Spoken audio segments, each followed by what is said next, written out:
Joe has theories, lots of theories, and sometimes they make sense. And the internet gives a forum for nuts like him to babble about, well, anything he feels like. So here's my insane theory for today. Hey, welcome to My Insane Theory. Today I'm going to talk to you about my idea of how to reboot Pete and Pete. In my world, you got to figure out where they are now. Is Pete still like a dreamer? Is his older brother still like a big fan and just totally in love with telling the stories of his younger brother? You know, what's Big Pete up to today? Has he now become more like his parents? Is little Pete just stuck going nowhere? Where's Arty? Did Arty ever come back? What is Arty doing now? Is an older Arty a creepier Arty if he's still doing the same thing, or did he move on? We got little Pete. And I always picture little Pete being kind of disillusioned that, you know, years later, the world's not changed much. His idealism is just taking a beating. He doesn't feel like anything he's done has really accomplished anything. And it's really hard for him. He kind of spends his days like a youth worker. If you've ever seen Chris Farley's character in Black Sheep, he spends his time helping out kids. He's kind of like an Arty to them. So at this point, little Pete's kind of become like a mentor to the kids, but his friends have kind of started worrying about him. And at this point, they kind of pity little Pete. And he's not really little Pete anymore. He's kind of gotten to the size of his dad. And his parents have gone off and enjoying basically working minimal time at the golf place because older Pete has now taken over the job. And now he's settled down with Ellen and they're about to raise their family. And, well, Big Pete's kind of a hipster. The whole town of Wellsville kind of feels like hipsters to me. They got this real Portland-type vibe to the town.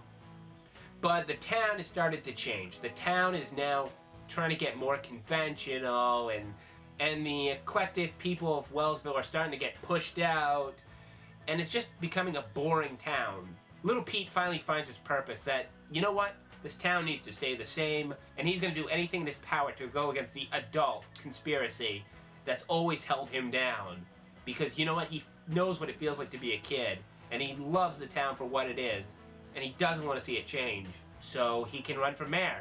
Well, apparently something in Pete's record in the last few years now prevents him from being able to run for public office. But who can run for public office? Arty, the strongest man in the world. So Arty comes back into town, and Arty has now matured. He's not the superhero. He can speak normal sentences. He's just not as creepy at this age. But this allows him to be the guy who runs for mayor. And he's doing a great job winning town support. He's very likable. Everybody loves him. But we find out that Arty is still the strongest man in the world at night. Almost Batman-esque style.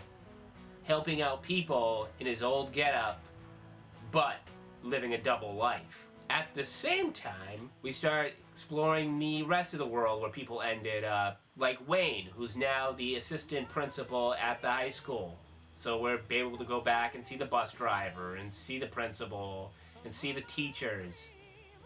We also find out that Nona still has a crush on little Pete, because she still finds that he's able to be a kid, and it's something that she's missing now, as she's becoming a hot chick who's being pursued and may want to settle down, but may want to find Mr. Right. She wants to advance in her careers, but every time she gets even a little bit of progress, the fact that she's loud and outspoken still keeps popping up and biting her in the butt. Monica, well, she also wants to settle down as she's become a career woman. She's afraid to bend the rules, and she's stuck between trying to be an adult and still allowing little Pete to drag her down and do kid stuff.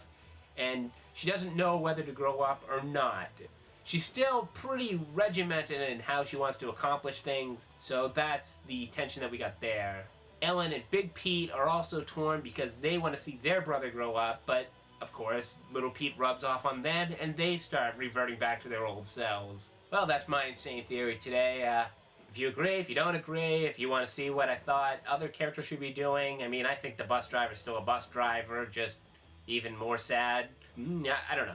Well, if you think of any other characters, Pit Stains. Pit Stains could be running the, he could be a mechanic. So he'd have grease stains and pit stains. Well, I don't know. If you have another idea of a show that I could reboot, let me know. I got ideas. And if you happen to actually be someone who made the show or actually wrote for the show or starred on the show, let me know if you saw this, and I'd love to talk Pete and Pete with you. I really would.